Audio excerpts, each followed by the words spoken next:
जय श्री कृष्ण। आप सभी को ज्येष्ठ मास के 27वां दिन की ढेरों शुभकामनाएं। प्रिय भक्तों, आज हम सुनेंगे ज्येष्ठ मास अध्याय 27 की पवित्र कथा। इससे पहले आपने हमारे चैनल पर ज्येष्ठ मास के पिछले अध्याय की पवित्र कथा सुनी थी। भक्तों, आज का अध्याय सुनने से पहले सुनिए घर में सुख समृद्धि और अन्न धन के भंडार भरने वाली सीता नितनेम की कहानी। ये कहानी सीता माता कहती थी और श्री राम इसे सुना करते थे।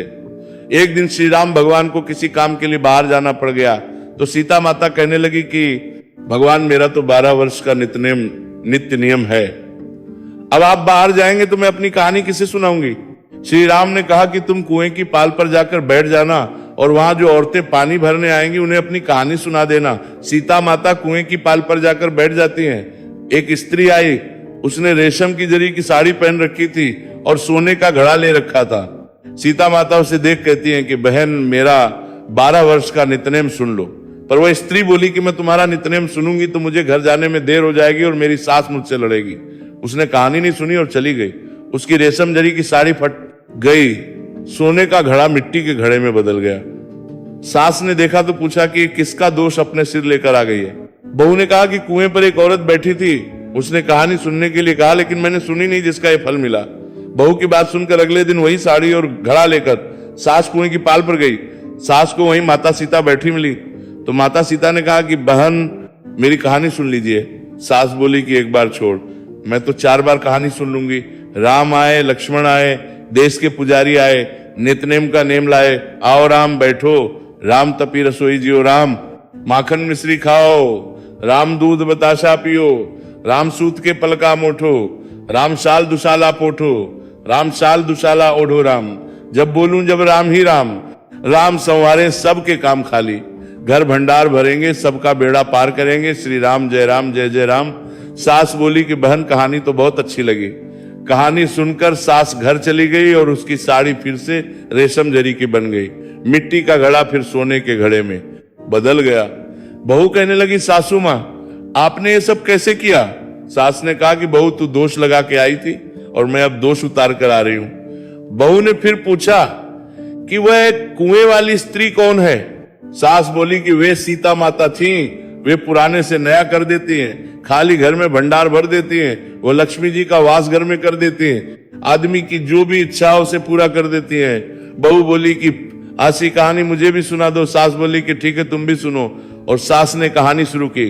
राम आए, लक्ष्मण आए, देश के पुजारी आए, नितनेम का नेम लाए, आओ राम बैठो, राम तपी रसोई जियो राम, माखन मिश्री खाओ, राम दूध बताशा पियो, राम सूत के पलका मोठो, राम शाल दुशाला पोठो राम, शाल दुशाला ओढ़ो राम, जब बोलूं जब राम ही राम, राम संवारे सबके काम खाली, घर भंडार भरेंगे सबका बेड़ा पार करेंगे, श्री राम जय जय राम। कहानी सुनकर बहू बोली कि कहानी तो बहुत अच्छी है। सास ने कहा कि ठीक है, इस कहानी को रोज कहा करेंगे। अब सास बहू रोज सवेरे उठती, नहाती धोती और पूजा करने के बाद नितनेम की सीता की कहानी कहती। एक दिन उनके यहाँ एक पड़ोस की औरत आई और बोली कि बहन, जरा सी आंच देना। तो वो बोली कि आंच तो अभी हमने जलाई ही नहीं। पड़ोसन ने कहा कि तुम सुबह 4 बजे से उठकर क्या कर रही हो? फिर उन्होंने कहा कि सुबह उठकर हम पूजा करते हैं, फिर सीता माता की नितनेम की कहानी कहते हैं। पड़ोसन ने उनकी बात सुनकर फिर कहा कि सीता माता की कहानी कहने से तुम्हें क्या मिला? वे बोली कि इनकी कहानी कहने से घर में भंडार भर जाते हैं, सारे काम सिद्ध होते हैं, मन की इच्छा भी पूरी होती है। पड़ोसन कहती है कि बहन, नसी कहानी तो मुझे भी सुना दो। फिर वो बोली कि ठीक है, तुम भी ये कहानी सुन लो। राम आए, लक्ष्मण आए, देश के पुजारी आए, नितनेम का नेम लाए, आओ राम बैठो राम। सारी कहानी सुनने के बाद पड़ोसन कहने लगी, बहन, कहानी तो मुझे बहुत अच्छी लगी। अब वो पड़ोसन भी नितनेम सीता माता की कहानी कहने लगी। कहानी कहने से सीता माता ने पड़ोसन के भी भंडार भर दिए। अब तो पूरे मोहल्ले में नितनेम की कथा चल पड़ी, हर किसी की मनोकामना पूरी होने लगी। हे सीता माता, जैसे आपने उनके भंडार भरे वैसे ही आप हमारे भी भंडार भरना, कहानी सुनने वाले के भी और कहानी कहने वाले के भी। सभी प्रेम से बोलिए, सीता माता की जय। अब सुनिए, ज्येष्ठ मास मात्रम में आज की कथाएं। रघुकुल के यशस्वी राजा दिलीप रानी सुदक्षिणा के साथ रथ पर बैठे कुल गुरु वशिष्ठ के आश्रम की ओर चले जा रहे थे। उन्होंने अपने साथ किसी भी सेवक को नहीं लिया था। वे नहीं चाहते थे कि नौकर चाकरों की भीड़ से वे तपोवन के शांत वातावरण को शांत करें। नगर से बाहर का मार्ग लगभग खाली था। रथ के पहिए मार्ग में बनी पर चल रहे थे। रथ के से घड़घड़ाहट जैसा शब्द हो रहा था। मंद मंद पवन बड़ी भली लग रही थी। रथ की घड़घड़ाहट को सुनकर जंगल के मोर चुगना छोड़कर गर्दन ऊपर उठाकर निश्चल होकर खड़े होकर देखने लगते। स्वच्छंदता से घूमते हुए हिरणी के जोड़े मार्ग से हटकर खड़े हो जाते और कान खड़े करके एकटक देखने लगते। वृक्षों पर बैठे पक्षियों का झुंड एक साथ उड़ता और एक चक्कर काटकर फिर वृक्ष पर तरह तरह की पातों में उड़ते दूध या बगुले ऐसे लग रहे थे मानो किसी ने बिना खंभों के ही टांग दिए हों। सामने से आता जंगली फूलों की सुगंध से रचा बसा मंत पवन उनके पसीने को सूखा जाता और घोड़ों के खुरों से उड़ने वाली धूल को दबाता हुआ धीरे से पीछे ले जाता। महाराज दिलीप पथ में पड़ने वाले विविध दृश्य रानी को बड़ी चाव से दिखलाते जा रहे थे, समझाते जा रहे थे। इस तरह ये लंबा पथ बातों ही बातों में कब निकल गया, दोनों को ही इसका कुछ पता नहीं चला। महाराज और महारानी का मन आज खूब प्रसन्न था। उनके मुखमंडल पर सदा जो उदासी सी छाई रहती थी वो भी आज दिखाई नहीं दे रही थी। ऐसा लगता था जैसे बहुत जल्दी ही उनका मनचाहा प्राप्त होने वाला है। साँझ होते होते वे कुलगुरु महर्षि वशिष्ठ के आश्रम तक आ पहुंचे। शांत तपोवन में इस संध्या के समय सभी लोग कुछ व्यस्त से थे। कितने ही ब्रह्म ऋषि मुनि वनांतर से यज्ञ के लिए संविधाएं और फल मूल आदि लेकर लौट रहे थे। मुनि कन्याएं आश्रम के पौधों को सींच रही थी। जहां वे पानी दे रही थी वहां पक्षियों की बैठी थी और पानी पी रही थी। वत्सला गौएं चर चुपकर रंबाती हुई लौट रही थी और उनकी पुकार पर छोटे छोटे बछड़े भी रंबाते फिर चुप हो जाते और कान खड़े करके उत्सुक माताओं को देखने लगते। आश्रम के हिरण कुछ तो बैठे जुगाली कर रहे थे और कुछ कार्यवश इधर उधर आती जाती रस्सी पत्तियों आती के पीछे पीछे कुछ खाने को मिलने की आशा से चल रहे थे। पवित्र यज्ञ की अग्नि के प्रज्वलित किए जाने से जो धुआं उठ रहा था पवन उसे इधर उधर फैलाई दे रहा था। राजा रानी ने आश्रम के बाहर रथ पर बैठे बैठे इस मनमोहक दृश्य को देखा। महाराज ने से घोड़ों को खोलने के लिए कहा और स्वयं सहारा देकर महारानी को रथ से उतारने लगे। महाराज और महारानी आज आश्रम में पधारे हैं ये पता लगते ही आश्रमवासी उनके स्वागत सत्कार के लिए आ गए। संध्या वंदन और अग्निहोत्री की क्रियाएं विधिवत संपन्न हो जाने के बाद ही महाराज और महारानी कुलगुरु वशिष्ठ की वंदना और दर्शन के लिए उनके पास गए। वे महर्षि भगवत के साथ कुशा के आसन पर विराजमान थे। महाराज और महारानी ने चरण छूकर उन्हें प्रणाम किया। महात्मा वशिष्ठ और देवी ने उन्हें आशीर्वाद दिया और यथोचित आदर सत्कार किया। फिर महर्षि वशिष्ठ ने पूछा। महाराज ने नम्रता पूर्वक उत्तर दिया, आपकी कृपा से राज्य में सब कुशल है। आपके तप के प्रभाव से राज्य में ना तो अग्नि, जल और अकाल का संकट है और ना ही चोर, डाकू और शत्रुओं का भय है। ये सब आपकी तपस्या का ही प्रभाव है। राज्य में किसी को भी किसी से कोई भय नहीं है। किंतु कहिए महाराज आप चुप क्यों हो गए? महर्षि ने महाराज को चुप देखकर आग्रह के साथ पूछा, किंतु गुरुदेव आपकी इतनी कृपा रहने पर भी आपकी यह वधू निसंतान है। यही कारण है कि राज्य के समस्त सुख वैभव मुझे अच्छे नहीं लगते। रघुकुल की परंपरा समाप्त हो जाने का ध्यान आते ही मेरे मन का संताप बढ़ जाता है। हे गुरुदेव, पुण्य कार्यों से मिलने वाला सुख जन्मांतर में प्राप्त होता है और सत्पुत्र इस लोक और परलोक दोनों को सुखी बनाता है। महर्षि, जैसे अपने हाथों बोए और सींचे हुए आश्रम के पेड़ में फल ना लगते देखकर आपको दुख होता है, क्या वैसा ही दुख अपने इस कृपा पात्र को निसंतान देखकर आपको नहीं होता? पितृचरण को ना चुका सकने का संताप मुझे दिन रात बेचैन रखता है। इसलिए कोई ऐसा उपाय बताइए जिससे रानी पुत्रवती हो। हमारे वंश की कठिनाइयों को तो आप सदा दूर करते रहे, इस बार भी आपकी ही कृपा से ये संताप दूर होगा। महाराज की बात सुनकर महर्षि क्षण भर के लिए ध्यान मग्न हो गए। फिर बोले, राजन, बहुत वर्ष पहले एक दिन आप स्वर्ग से देवराज इंद्र का कार्य करने के बाद पृथ्वी को लौट रहे थे। उस समय स्वर्ग के मार्ग में कल्प वृक्ष की छाया में कामधेनु बैठी हुई थी। आप अपने ही विचारों में मगन थे। कामधेनु की ओर आपका ध्यान ही नहीं गया। कामधेनु अपनी इस उपेक्षा से आप पर क्रोधित उठी और उसने आपको श्राप दे दिया। वो श्राप भी आपने नहीं सुना। उस समय उसने कहा था कि जब तक आप उसकी संतान की सेवा नहीं करेंगे तब तक आपको भी संतान सुख प्राप्त नहीं होगा। जो लोग अपने पूज्यों का उचित आदर्श नहीं करते उनके शुभ कार्यों में रुकावट पड़ती है। इसलिए अब आप कामधेनु की पुत्री नंदिनी की सेवा करके उसे प्रसन्न कीजिए। नंदिनी मेरे ही पास है और मैं उसे आपको दे दूंगा। उसी समय नंदिनी गौ वन से चर्च उगकर आश्रम में आ पहुंची। वह नई कोपल की तरह कोमल और गहरे लाल रंग की थी। उसके माथे पर सफेद बालों का टेढ़ा चंद्रमा सा बना हुआ था। उसके बड़े बड़े और लंबे लंबे थन दूध से भरे हुए थे और उसकी पूंछ का सफेद अग्रभाग धरती छू रहा था। बछड़े को देखते ही नंदिनी के थनों से दूध की धाराएं निकलने लगी। नंदिनी की बात चलने पर उसका वंश से आश्रम आ जाना और बिना ही दूध का थनों से बह जाना महर्षि को बड़ा शुभ लगा। उन्होंने महाराज दिलीप को विश्वास दिलाते हुए कहा, महाराज अब आपका मनोरथ शीघ्र ही पूर्ण होगा। जैसे विद्यार्थी सब सुखों को छोड़कर प्रयत्न के साथ विद्या प्राप्त करता है, उसी प्रकार यदि आप भी सारे राज सुखों को छोड़कर पूरे परिश्रम से सेवा करेंगे तो ये आप पर प्रसन्न होकर आपकी मनोकामना को अवश्य पूरा करेगी। जब ये चलने लगे तो आप भी इसके पीछे चले, तो ये कुछ ने अंतर करते हैं तो ये आप भी इसके पीछे चले।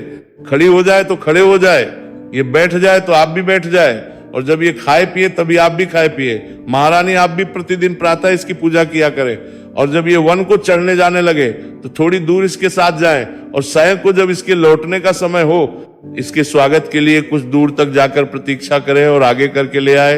इस तरह अपनी सेवा से इसे प्रसन्न कीजिए। महाराज जिस तरह आप अपने पिता के योग्य पुत्र हैं उसी प्रकार का सुयोग्य पुत्र आपके भी होगा।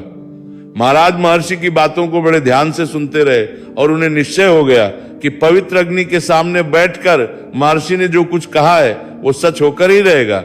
राजा रानी दोनों ने कुलगुरु से कहा, जैसा आपने कहा हम वैसा ही करेंगे महर्षि। रात के भोजन का समय हो रहा था। आश्रम का सात्विक कंद मूल का भोजन करके वे आश्रम की एक कुटिया में चटाई पर सो गए। प्रातः जब आश्रम के ब्रह्मचारी वेद मंत्रों का पाठ करने लगे तब उस पवित्र वाणी से उनकी नींद खुल गई और वे प्रातः कृत्यों के लिए चले गए। फिर रानी ने स्नान आदि के पश्चात नंदिनी गौ की पूजा की और राजा ने बछड़े को दूध पीने के लिए खोल दिया।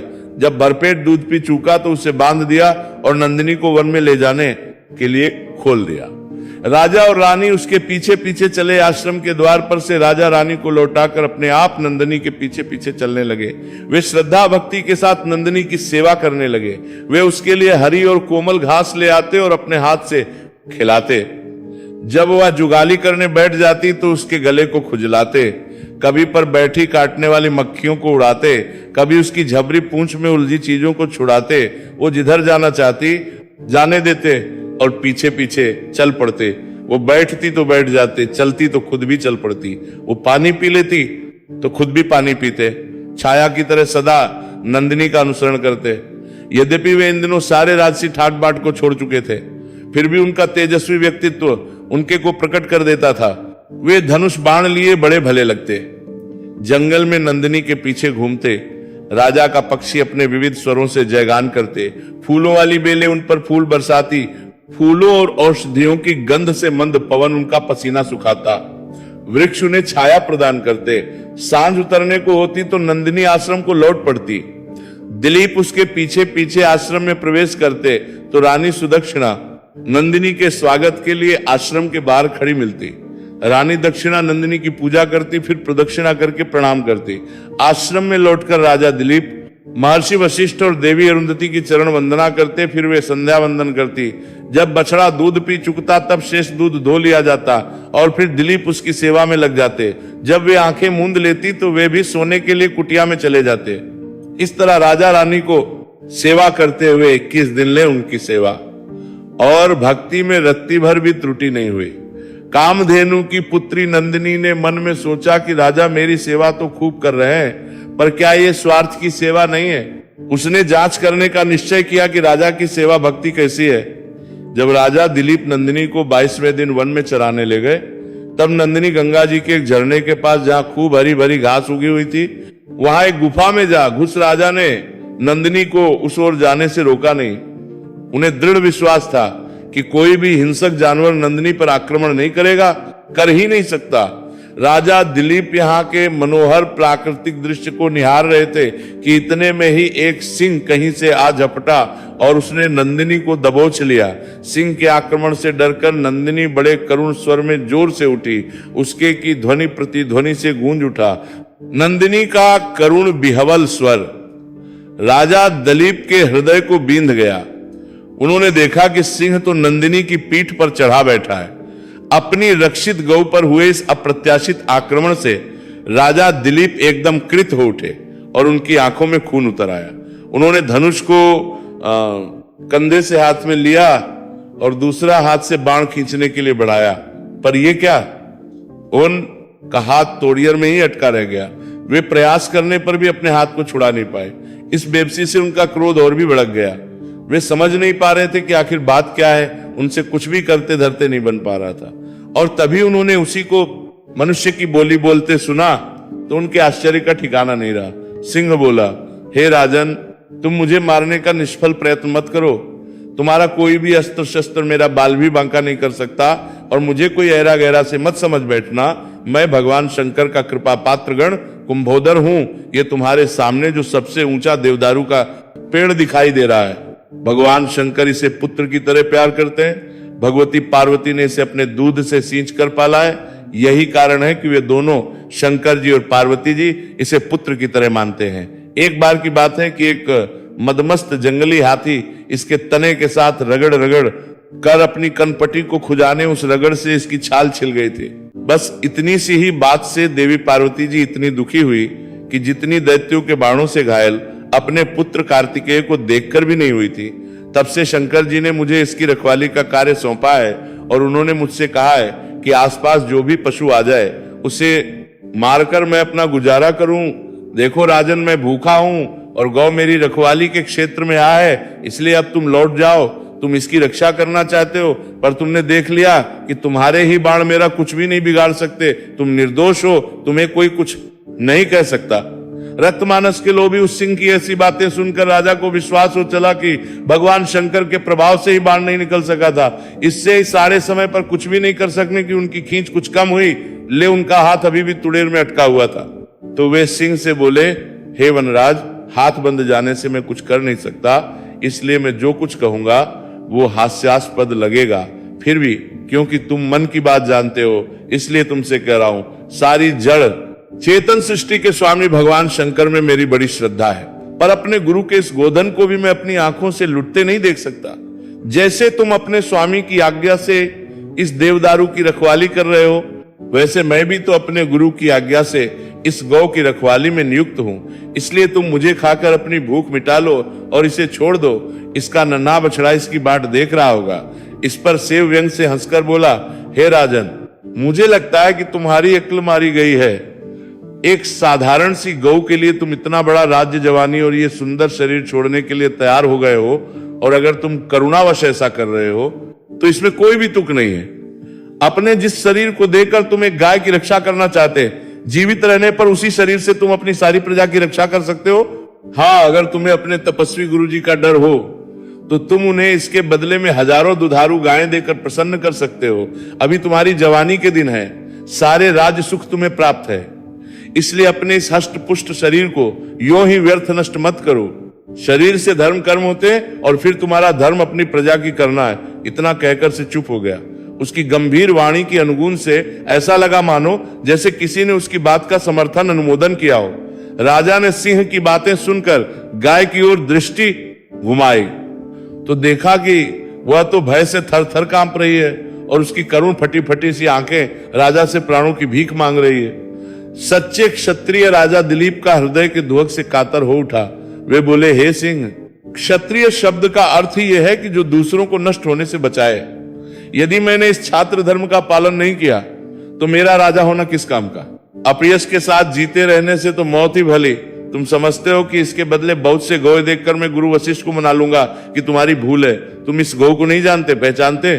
ये कामधेनु किसी बात में भी कम नहीं है। शंकर जी से शक्ति पाकर ही तुमने इस पर आक्रमण किया है, नहीं तो किसकी मजाल है जो इसकी ओर आंख तक उठाकर देख सके।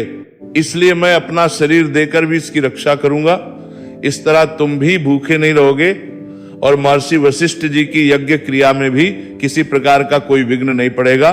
तुम ही बताओ, स्वामी अपने सेवक पर जिसकी रक्षा का भार डाले वो तो नष्ट हो जाए और सेवक जीवित बचा रहे, भला वो कौन सा मुंह लेकर अपने स्वामी के पास जाएगा? अगर तुम मुझ पर दया दिखाना चाहते हो तो मेरे यश रूपी शरीर को बचाओ, क्योंकि मेरे जैसे लोग हाड़ मांस के शरीर से ज्यादा लगाव नहीं रखते। भले लोग 2 कदम साथ साथ चलने पर ही मित्र बन जाते हैं।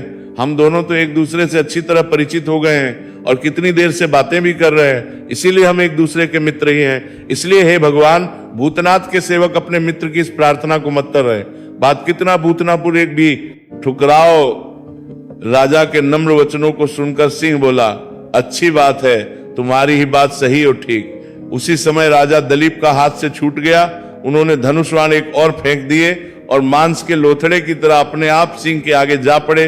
वे पड़े पड़े यही सोच रहे थे कि सिंह अब उनके ऊपर अपने तीखे नखों से झपटने ही वाला है कि तभी उनके ऊपर पुष्प वर्षा होने लगी।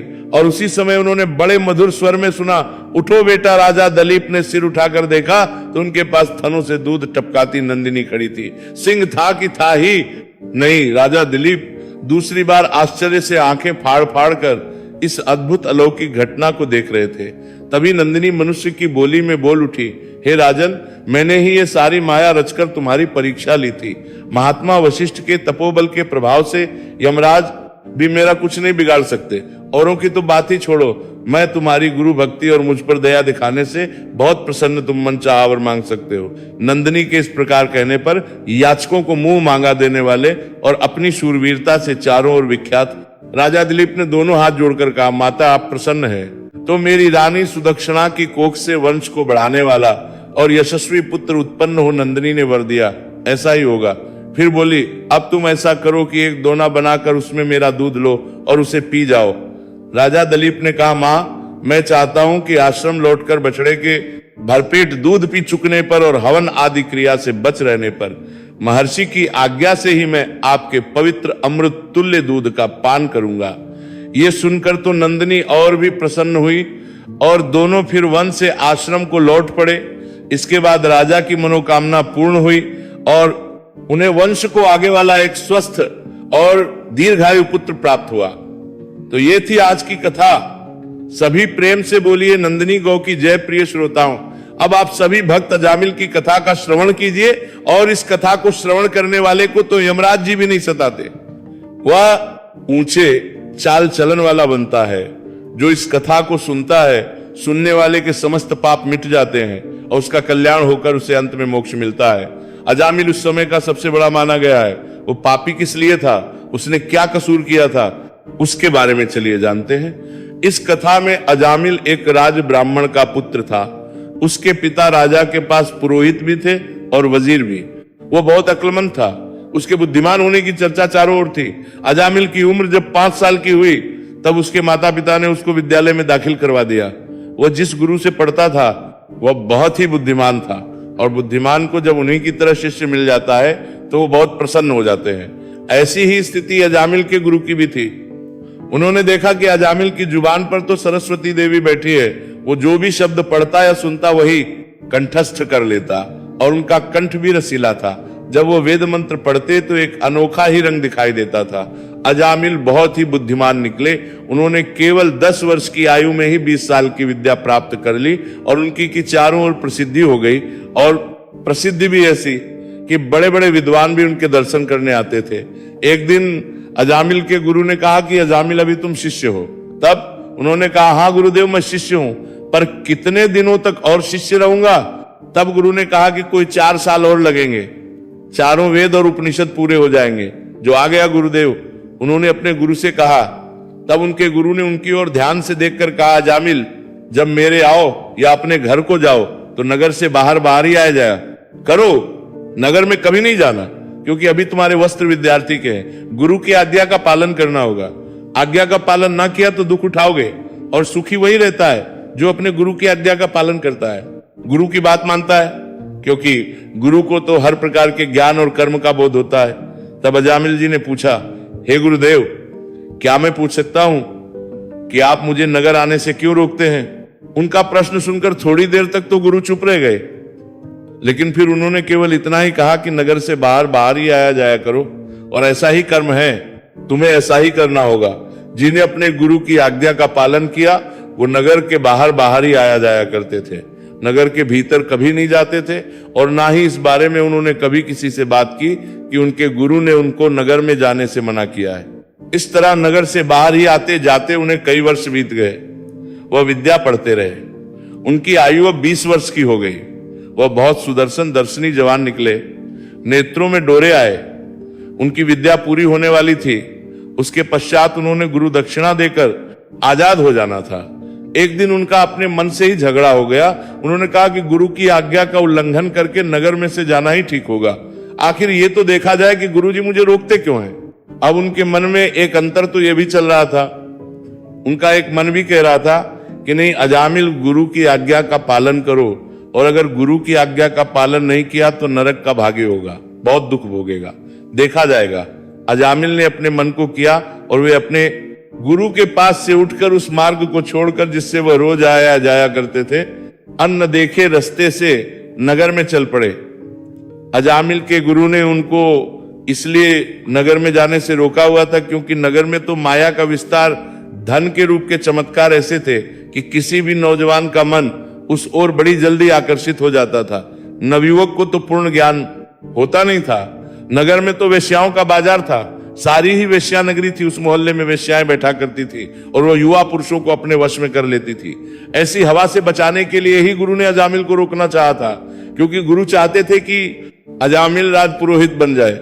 जब विवाह तब फिर रिसोर्ट ध्यान ही नहीं जाएगा। और ऐसा ही कुछ विचार गुरु का था, क्योंकि गुरु के लिए शिष्य ही तो उसका पुत्र होता है, और उसका ध्यान रखना किसी भी गुरु का कर्तव्य और धर्म होता है। तो शिष्य का भी तो धर्म होता है कि वो अपने गुरु की सेवा करे, उनकी आज्ञा का पालन करे।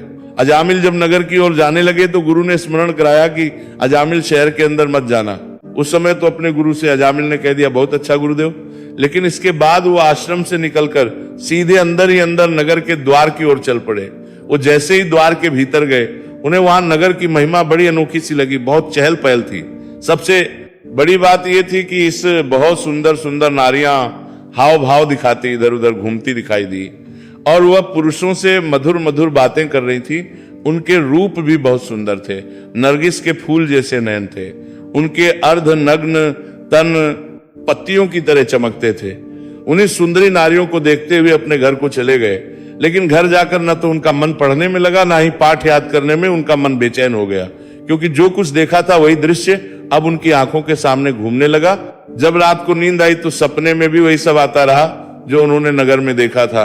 सुबह उठकर स्नान किया। जब गुरु के पास गए तो गुरु ने उनकी आंखों में लालिमा देखी तो पूछा, रात भर सोए नहीं क्या? क्या बात है? सोया था गुरुदेव। तो फिर ये आखिर लाल लाला और मन उखड़ा उखड़ा से क्यों है? पता नहीं गुरुदेव, मैं तो नगर से बाहर बाहर गया था और बाहर बाहर ही आया था। ने पहले तो गुरु की आज्ञा का उल्लंघन किया और बाद में दूसरी महान भूल ये कर दी कि गुरु से झूठ बोल दिया। उन्होंने झूठ बोलते हुए कहा, गुरुदेव बाहर बाहर गया था। ये झूठ बोल दिया, बोल तो दिया, पर उनकी आत्मा कांप गई, क्योंकि वो झूठ बोल चुके थे। अब झूठ बोलने के कारण उस दिन उनका मन पढ़ाई में भी नहीं लगा, दोष हो गए। अजामिल के मन पर बहुत बड़ा भार पड़ गया। दूसरा, उनकी आंखों के सामने नगर के नजारे थे, वो पाठ को पढ़ने नहीं देते थे, कुछ याद नहीं करने देते थे। जैसे तैसे उन्होंने उस दिन का समय व्यतीत किया। जब छुट्टी मिली तो फिर नगर के उसी रास्ते पर चल पड़े। उस नगर की वासना भरी महिमा को देखते रहे, देखते ही अपने घर चले गए। इस तरह नगर के अंदर आते जाते 10-12 दिन बीत गए और वो इसी तरह आते जाते रहे। नारी रूप लीला ने उनके युवा मन को प्रभावित कर ही दिया। जादू जैसा असर, और उनका मन डगमगाने लगा। अब जब मन डगमगा जाए तो मनुष्य शीघ्र ही उसका शिकार हो जाता है। एक दिन एक रूपवती नवयौवना भी 16-17 वर्ष की आयु ही थी उसकी कि उस वेश्या ने उसका बाजू पकड़ लिया और उन्हें फंसाकर पाप कर्म की तरफ लगा लिया। वो अधिकतर समय उसके पास ही बैठे रहे। अजामिल भोग विलास में डूब गए और फिर घर आ गए। अब घर भी उन्हें पराया सा लगने लगा। उनकी आंखों में नींद नहीं आई। सुबह पढ़ने के लिए, यहां तक कि वो गुरु के आश्रम में भी समय पर नहीं पहुंच सके। पहले ही अजामिल ने मंदी कर्म दोष किए थे। एक तो गुरु की आज्ञा का उल्लंघन किया, दूसरा झूठ बोला। अब उन्होंने 2 पाप और कर दिए। एक तो जूठन खाई और पराई नारी का गमन किया, फिर वासना की ओर गए, वेश्या का जूठन भी खा लिया। इन चारों ही महादोषों ने उनकी बुद्धि भ्रष्ट कर डाली।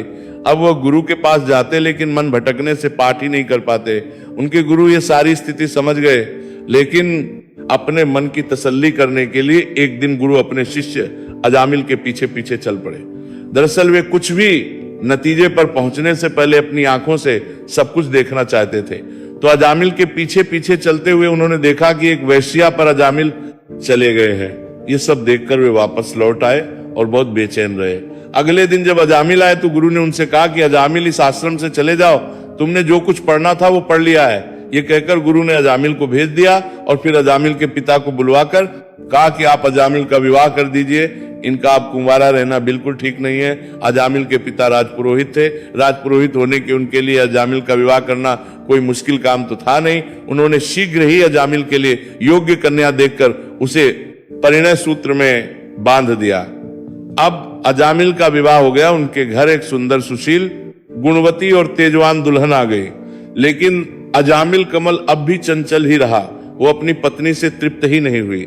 वे वेश्या के द्वार पर फिर जाने लगे, परंतु उनका वेश्या के पास जाना ज्यादा दिनों तक छिपा नहीं रहा। इसका सबको पता गया। उनकी धर्मपत्नी ने बहुत प्रयास किए कि वो उनके ही पास रहे। 16 श्रृंगार भी किए, नृत्य और संगीत से तरह तरह से उन्हें प्रसन्न करने का प्रयास किया, लेकिन अजामिल का मन तो पाप ही रहा। वेश्या की जूठन और मद्यपान ने उनकी बुद्धि को भ्रष्ट कर दिया था। उनकी सत्यवती पत्नी अनेक प्रयास करके हार गई। एक दिन अजामिल के पिता पर लोग गमन कर गए। उसके बाद राज ने अजामिल को राजपुरोहित बना दिया। अब राजपुरोहित बनने पर उनकी जिम्मेदारी और बढ़ गई। वह धर्म, समाज और राज्य का अध्यक्ष बन गए। धन दौलत काफी बढ़ गई। अब तो किसी बात की कोई कमी भी नहीं थी। तब भी उन्होंने नहीं सोचा। वो सोचते भी कैसे? 5 दोष उनके ऊपर और लग गए थे। गुरु की आज्ञा का उल्लंघन, झूठ बोलना, जूठन खाना और मदिरा पाना, और 5वां महान दोष था वेश्या का गमन करना। अब उन्होंने उच्च पदवी मिलने पर भी वेश्या के पास जाना नहीं छोड़ा। अब तो शहर में चर्चा होने लगी। जो बात छुपी थी वो भी दुनिया में जाहिर हो गई। और जाहिर भी कैसे हुई?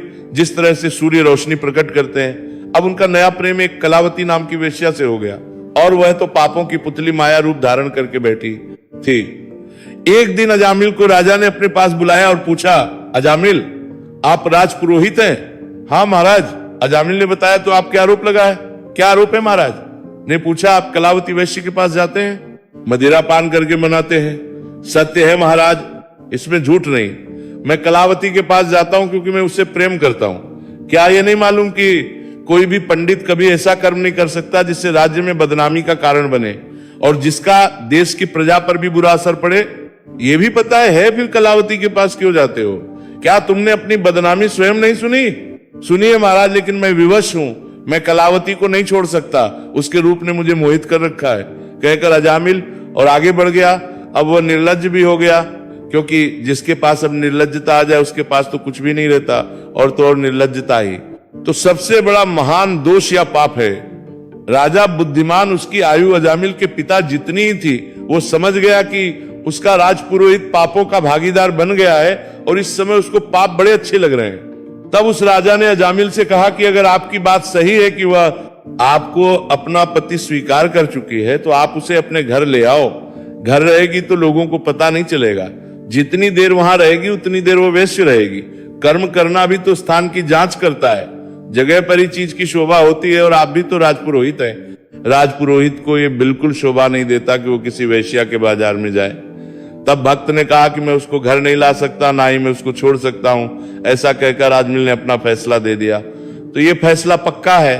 राजा ने पूछा। जी हाँ महाराज, बिल्कुल पक्का फैसला है। सोच लो जी, सोच लिया है। देखो, आज नहीं, अभी से तुम राजपुरोहित नहीं। खामियां यह है कि गुरु की आज्ञा को भंग करना, झूठ बोलना, जूठन खाना, वेश्यागमन, शराब पीना और निर्लज्जता से, मंद कर्मों से रुकने से मना करना, ऐसे दोषों के रहते अब आप राजपुरोहित रहने के अधिकारी नहीं है। आपको अब शहर से बाहर जाना पड़ेगा। सारी जायदाद और राजमहल जो कुछ भी है वो अब आपकी पत्नी और उसके बच्चे को दे दिया जाएगा। आज के बाद इसमें मत आना। कलावती को भी इस शहर से बाहर निकाल दिया जाएगा। ये हुक्म है, कोई अपील नहीं, ना ही कोई साधन है। अब जाओ यहां से। राजा के हुक्म को सुनकर राज दरबारी और अलकार सब घबरा गए, लेकिन अजामिल पर तो किसी बात का कोई असर ही नहीं हुआ। उन्हें कोई पछतावा ही नहीं हुआ, ना ही कोई दुख हुआ। उस समय राजदूतों ने अजामिल को धक्के मारकर महल से बाहर निकाल दिया और उसको शहर से निकाले जाने का आदेश हो गया। उधर अजामिल की पत्नी ने जब यह आदेश सुना तो बहुत दुखी हुई, पर राजा के आदेश को टालना भी मुश्किल था। नगरवासी भी हैरान हुए, लेकिन अजामिल को कोई रोक नहीं सका। अजामिल ने कलावती को साथ लेकर अब शहर से बाहर ही झोपड़ी बना ली। कलावती का सारा सामान वहां चला गया। गरीबों और अछूतों में रहने लगे वो लोग। रात दिन भोग विलास में लगे रहे तो 4 बच्चे भी गए। उन बच्चों के लिए अन्न और वस्त्र की जरूरत थी। राजा का आदेश था कि कोई भी मदद ना करे, सभी उसको जामिल पापी कहने लगे। अब वे चिड़िया और अन्य पशु पक्षियों को मारकर खाने लगे, वस्त्रहीन रहने लगे। दुर्दशा ऐसी हो गई कि वो पागलों की तरह खींच खींच कर बातें करने लगा। शरीर रोगी हो गया, और ऐसा रोगी कि अब तो जीवन की उम्मीद ही कम हो गई। जब शरीर ऐसा हुआ, उससे पहले ही 7 पुत्र हो गए। 7वें पुत्र नाम रख गया नारायण, तो 7वें पुत्र का नाम नारायण रख दिया। और इसके बाद वो बीमार रहने लगा, दुखी रहने लगा। पापों और दुखों का अब वो एक पुतला बन गया। वो रोज सुबह जंगल को चला जाता और शाम को शिकार करके वापस आ जाता। कलावती अब एक भारी गृहिणी थी, 7 बच्चों की मां थी, और उसका रूप यौवन भी अब ढल चुका था। वो भी दुखी होने लगी। स्त्री पुरुष का ये स्वभाव है कि जब दुख कष्ट तन को आए तो भगवान या फिर नेकी याद आती है। अब तो कलावंती को भारी पछतावा होने लगा कि उसने एक उच्च ब्राह्मण का जीवन नष्ट कर दिया और अपना भी पापिन बन गई। अगर राजा से क्षमा मांग लेती तो इतना कष्ट नहीं पाती। झोपड़ी के पास से कोई साधु संतों की तरफ वो देखती रहती। अब एक दिन उसका सोया भाग्य जागा कि 2 साधु उसकी झोपड़ी के पास ठहर गए। वो महापुरुष बहुत बुद्धिमान थे, सूझवान थे। भगवान रूप पर कलावती के पास कुछ नहीं था जो उनको खाने को देती। वो वैष्णव साधु थे। अजामिल शाम को घर आया तो साथ में वो चिड़िया, बटेर और कबूतर आदि मार कर लाया। तो कलावती ने उस दिन उसको बनाने ही नहीं दिया। उसने कहा, हे पतिदेव, पहले ही पता नहीं किस कुकर्म के बदले हमारी ये दशा हुई है। हमें आज मांस नहीं बनाना चाहिए। हमारे घर साधु वैष्णव पधारे हैं, हो सकता है कि कोई अच्छा वचन कर जाए तो हमारे जीवन में भी कोई सुख का समय आ जाए। सुना है साधु तो भगवान के भक्त होते हैं। अजामिल ने कहा, हे प्रेतमा, बात तो आपकी ठीक है, पर हम क्या खाएं और इनको क्या दें? मेहमान हैं घर आए, अतिथि को भोजन ना देना भी तो घोर पाप होगा। तब उसकी पत्नी कलावती ने कहा, यह बात तो ठीक है, इनको खाने के लिए क्या दें? हाँ, कुछ दाने हैं बुने हुए और गुड़ भी है, वही दे दीजिए। आप भी मुट्ठी मुट्ठी चबाकर संतोष से आज की रात बिता लो, सुबह जो होगा देखा जाएगा। अजामिल बोला, ठीक है, ऐसा ही करो। फिर दोनों पति ने भुने हुए चने के दाने और कुछ गुण साधुओं को खाने के लिए दे दिए और अनुरोध किया कि महाराज, हमारे पास तो यही कुछ है, हम गरीब और पापी हैं, कृपा करो, दया करो।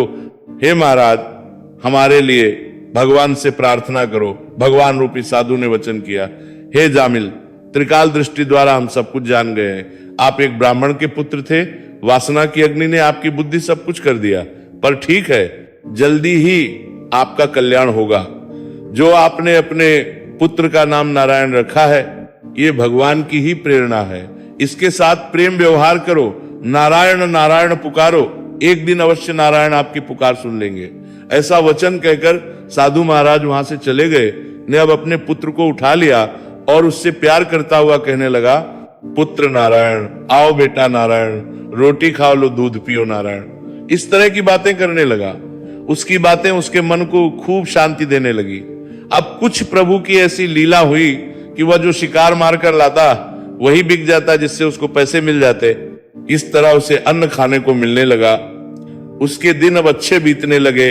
वो झोपड़ी में रहकर भी सुखी महसूस करने लगा।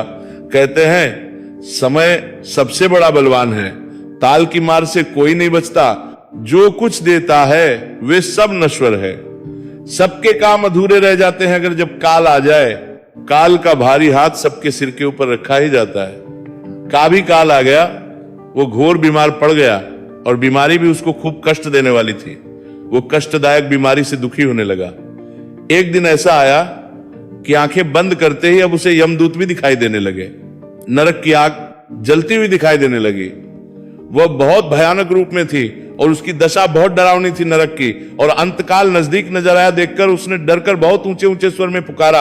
अपने पुत्र को पुकारते हुए कहा, नारायण आओ नारायण। जामिल पापी ने आवाज तो अपने पुत्र को दी थी, लेकिन पुत्र शब्द का प्रयोग नहीं किया था। और इसके बाद नारायण पुकारते ही उसका तो कल्याण हो गया। जैसे ही उसने नारायण कहा वैसे ही धर्मराज जी के यमदूत भी पीछे हट गए। अचानक दिव्य रोशनी हुई, नाद शंख बजने लगे। इधर उसकी आत्मा ने शरीर ओढ़ लिया, जिसके बाद दिव्य रोशनी हुई, छोड़ा, उधर से पुष्पों की वर्षा हुई, अजामिल की आत्मा स्वर्ग में चली गई। केवल नारायण भर कहने से उस घोर पापी का कल्याण हो गया। अगर कोई घोर से घोर पापी भी अनजाने में ही नारायण नारायण पुकार लेता है, तब जब उसके पापों का नाश हो जाता है, तो जो मनुष्य जो भक्त श्रद्धा के साथ, विनम्रता के साथ, सच्चे प्रेम के साथ, भक्ति के साथ नारायण नारायण पुकारेगा, तब तो भगवान स्वयं ही उसे लेने आएंगे। तो ये थी भक्त अजामिल की कथा। सभी प्रेम से बोलिए भक्त अजामिल की जय, श्री नारायण भगवान की जय।